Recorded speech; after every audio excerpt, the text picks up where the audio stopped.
Good morning, boys and girls. This is Mrs. Johnson, and I'm really excited, 5th and 6th graders. I haven't been ignoring you. I'm sorry. I was trying to get a bunch of little kids' lessons going, but I'm going to start on a series of dragon-related art. Today we're going to do some dragon eyes. Here's some samples of other eyes that I've created. Here's another one. They're pretty fun. Every time I create a dragon eye, I make them very, very different. But I'm going to go ahead and give you some ideas. This is on a half sheet of paper from a photocopy machine.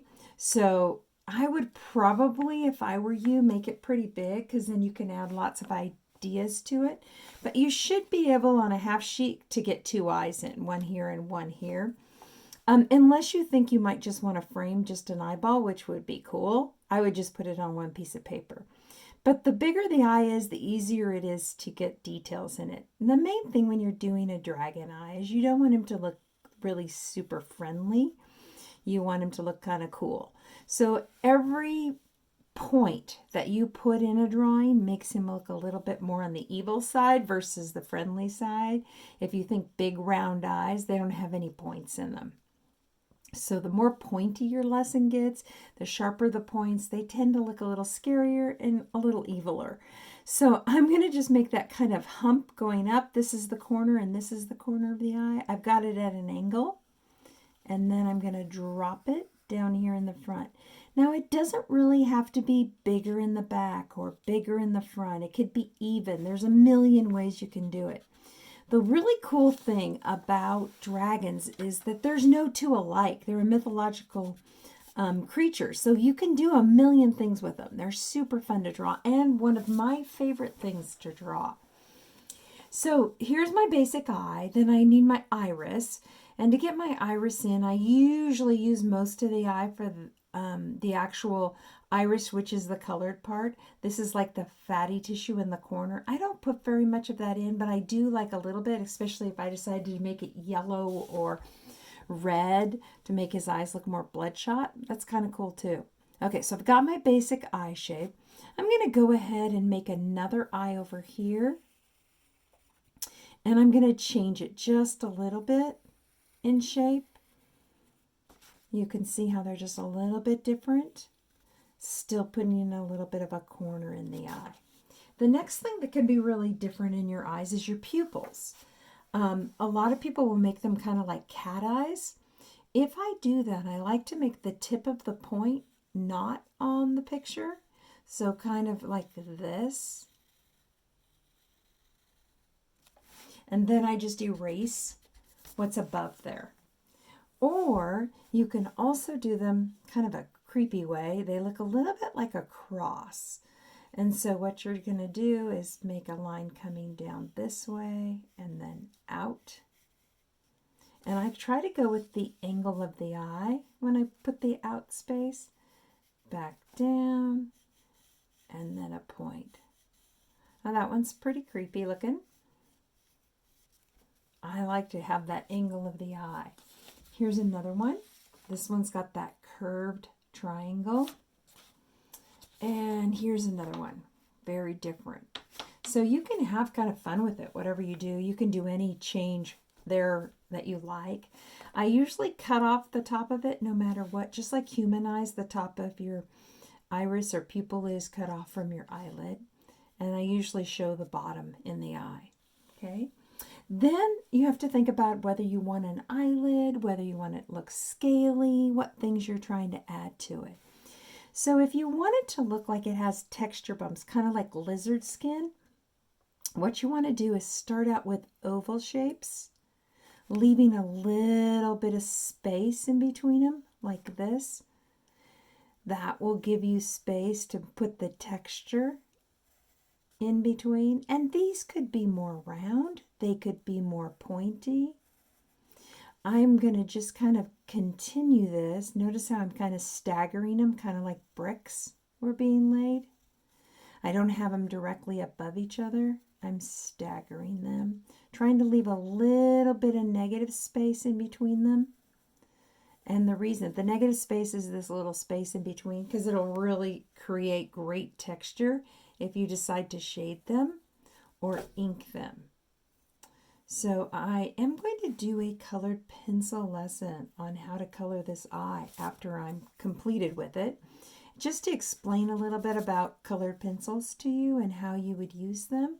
If you think that would be interesting, it will say colored pencil dragon eye, and it'll basically is just the coloring class of the same eye.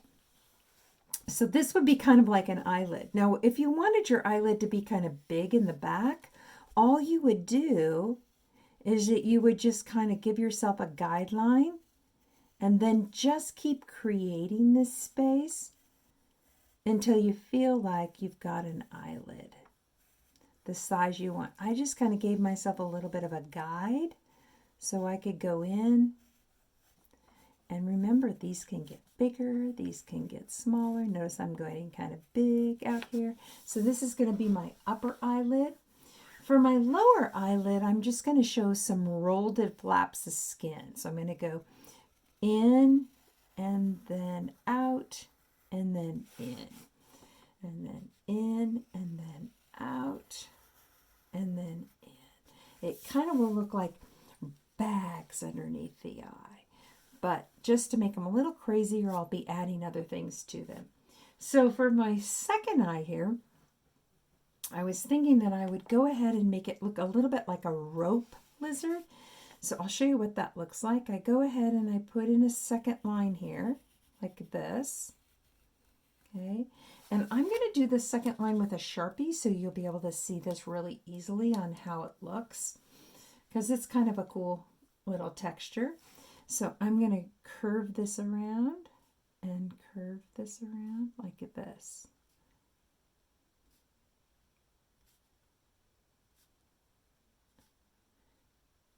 And then what I want to do is make this look a little more rounded.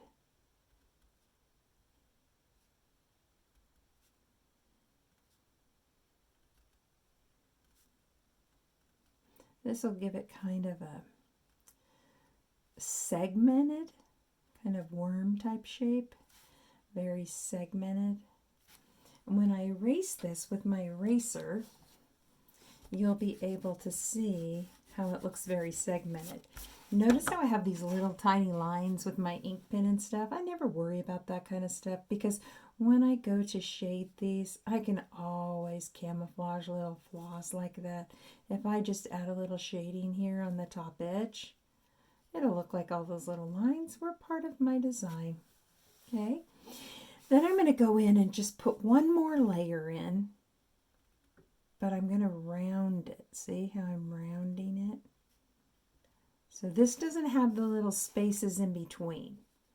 This you're actually seeing the segments.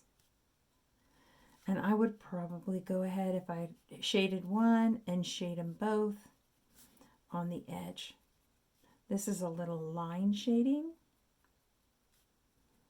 Because I'm using ink, you can't just blend it. So that's a line shade. Okay. Now, for the bottom of this eye, I really want to add some really cool spikes and stuff. So I'm going to just put in a very light line under here to add my spikes. Now, spikes are basically cones, but they're going to look a lot better if they look three-dimensional like a cone is instead of a triangle. So what you want to do is put a curve in for the edge of the cone. This is how wide my cone's going to be. I'm going to go from wide to smaller, smaller, smaller, smallest. Then I'm going to make a curved triangle or a curved cone. So watch this. Curve, curve. Notice how they're all kind of going away from the corner of the eye. They'll look a little bit like wicked eyelashes. So curve in into the point, curve in into the point. I want them to all go back, similar to an eyelash, even though they're not. So what would stay here is this line would stay. This curve shows you where it attaches to the skin edge right here. And this line would stay, because it's part of my eye. And what I would do here is I would just go ahead and hit this with an eraser and erase that overlapping line there. And that looks pretty cool on the edge of my eye. You can put spikes anywhere on a dragon, and it just adds a lot more texture to it. So when I come into this one here, I just like to add a few spikes. And this time, instead of making them curved, I'm going to make them more pointy. Just very straight. Almost look like little nails. And then I have that same line.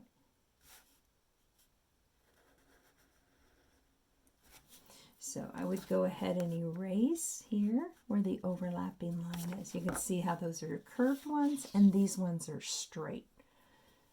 Super cool looking. I could add another layer here. So here's one right in between them.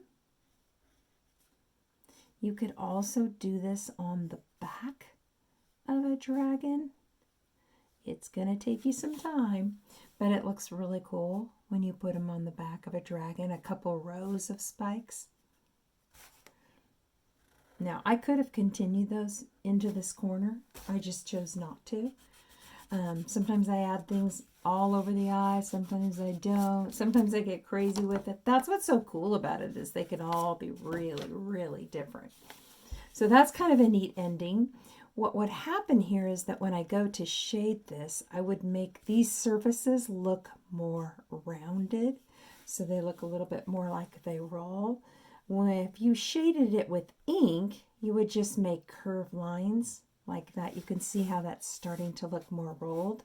And then you would curve it the opposite direction on the other side. Check out how this just all of a sudden went more rounded. Now, in shading, if you do longer and shorter lines, it'll look more shaded and less like lines. So I kind of went long, short, long, short. Now, I would continue this the whole way, but just due to time and you not watching me shade this whole thing, I'm not going to, but you get the drift. See how round that looks now? It doesn't look flat. The lines on this side curve this direction, and the lines on this side curve that direction. And then this is the opening of my eye. Now, looking at this eye, I would like the pupil to be a little bit stronger. So when I trace it, I'm just going to make this part here a little fatter or a little bit wider. So it's a little more dramatic. Now, it's not perfectly symmetrical, and I kind of like that. I think it's kind of fun, but you could work on it and make it more symmetrical if you wanted. I just think I could do some cool things to it. I'm also going to probably put some highlights in this eye. These are going to be little white spots up in the eye. There's going to be a lot of texture in these little fatty areas here, or color. So looking kind of cool here. Now, another thing that you often see is just the texture changes. The farther you get away out, you get different texture. These can get bigger. You could all of a sudden go into spikes. So assuming that this is like the feeling of an eyelid here, then what's going to be above your eyelid is the texture going to change. For example, I could go in here and I could start making the texture much bigger. Before I had the eyelid, and now I have this wide, large texture of his skin that's getting bigger. I'm not going to go into this space because I do want to do something there. But same thing, I'm just going to keep creating this. I could go all the way up to the top of his head with this kind of wide, staggered brick texture. This being the eyelid and this being the texture. So I might like make this lighter green colors and this darker green colors. Now, webbing is something that's really fun to add to any dragon, especially behind the eye. It can be big, it can be long, it can be several layers. So webbing is basically kind of like bat wings. So I'm coming out angled here, and then I'm going to actually have my webbing go all the way down to here, like this. And when you do webbing, always remember to curve in with it, like this. whatever you want it to look like. So this is really pointy down here. Then at every point, you come back into the eye space like this. So that's a little layer of webbing that would be right behind my eye. I could continue this and go further and further. I don't have enough paper to keep going on this, but I will put a few in here and just kind of run it off the page. So I could add more webbing into the edge of his eye if I wanted to, which could be kind of cool. Now shading can do a lot. You can change their texture at this point. Maybe you just want to add some interesting shapes, triangles. Remember, points, points, points. The more points you put, the more wicked he looks, the creepier he looks.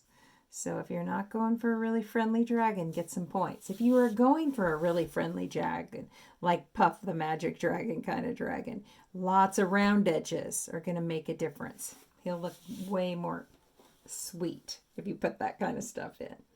Okay, so looking at this big piece right here, I was thinking it might be fun to put a little bit of texture right here on this edge when I go to color it. So I might do these little things like light yellow and then dark green back here. So color is going to make a huge difference on how things turn out. I could go in and keep adding pieces into almost like a flower here.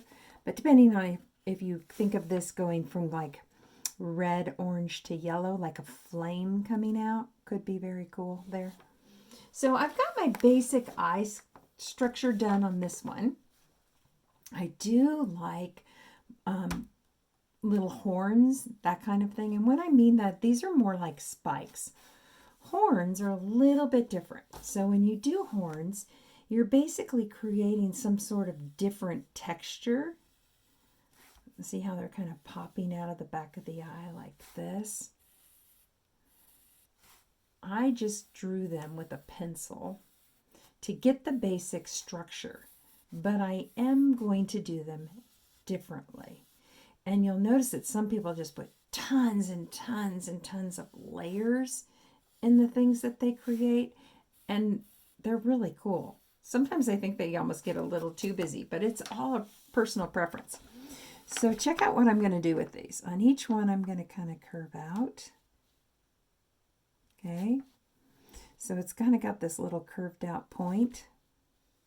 I'm just going to do 3 of them because you will get the idea. And then I'm going to curve it around, curve it around, curve it around. Then I'm going to do it again. Now remember, because these are pointy, if you imagined it, if you got stabbed by one, they would be really painful when they came out. And I know that sounds a little creepy, but dragons are not of this friendly, sweet thing. Usually they were scary. Usually there was something to be feared. You know, they had to slay the dragon. He wasn't the sweet dragon that they were slaying in the fairy tale stories. But anyway, that's kind of a cool way to do those. They look a little bit like little Christmas trees, but let me tell you, when they're colored, they don't look like that at all. Another one is to kind of do, I'm just going to do several. Another one is kind of like a unicorn. So you've got your point here. Now notice that I did that angular, okay? Then I'm going to go out and come around, out and come around, out. And so I'm kind of spiraling it. So when this gets shaded, it would look a little bit more like a unicorn spike. So, by the way, you can do multiple kinds in different ways. I definitely think the more pointy and jagged they are, the scarier they look. Some people will go a little further and do them more this way. Obviously a little scarier, even more so. So you could add all sorts of horns or spikes, if you want to call it. Horns are basically just long spikes.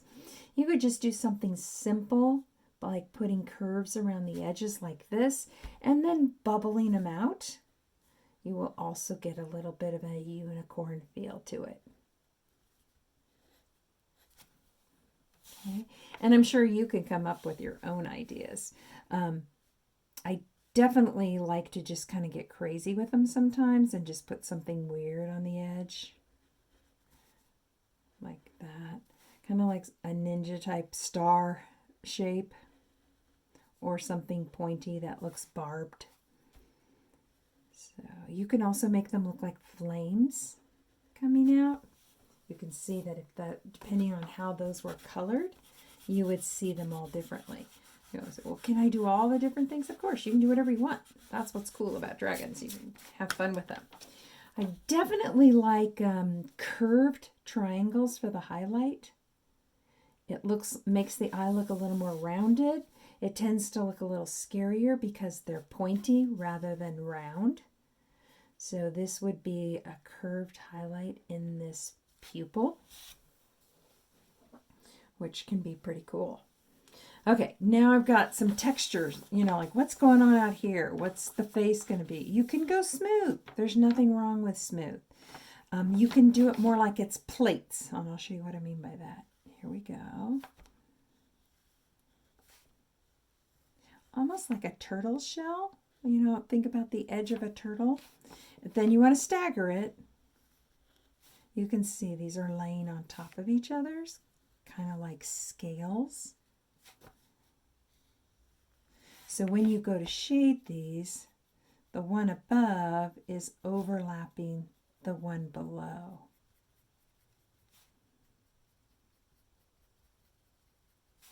And you can shade with ink, and you can shade with colored pencil.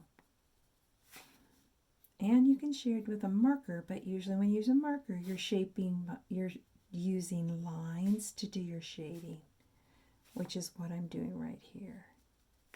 You can also do a cross hatch in your shading, which goes both directions. And if you take more time, it'll look a lot neater than this one. But do you see how you're getting that layered effect? Each layer can get bigger. Now, if I had his whole face here, we would kind of see where we're going into other spaces. This part here could just keep getting bigger, but the same. And you could just keep layering his skin and having fun with it.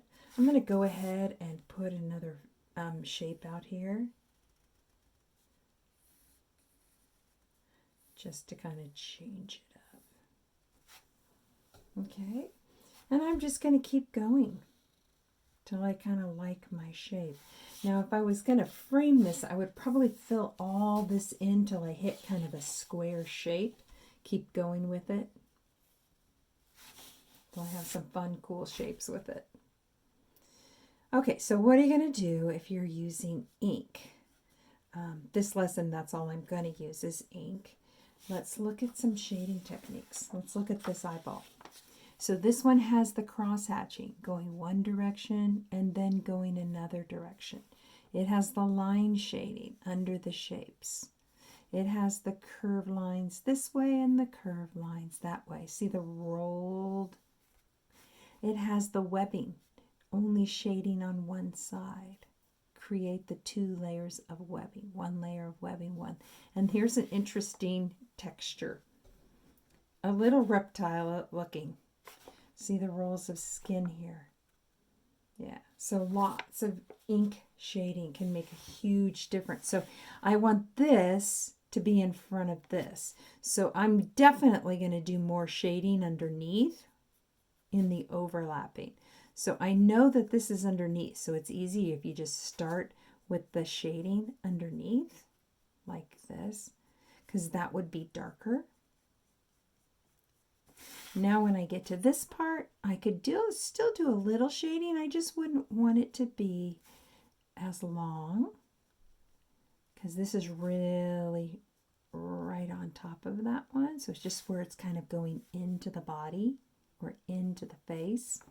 And this is underneath, so it's going to be a lot more shading underneath. Now, if I really want this to look very, very curved, you sometimes would shade the tip too, to create a little more roundness to it, so that it kind of goes from dark, light to dark. giving that area a little more curved. Or just a little shading just to make it look a little bit darker at the tip too. That would definitely make a red tip look even darker. So you can see the shading there, the shading there. Don't forget coloring in the negative space. So that can really dramatize your scales and your texture with ink. If you just fill in the spaces behind, which is called the negative space in your eyes, just really filling that in makes your spaces so much more dramatic.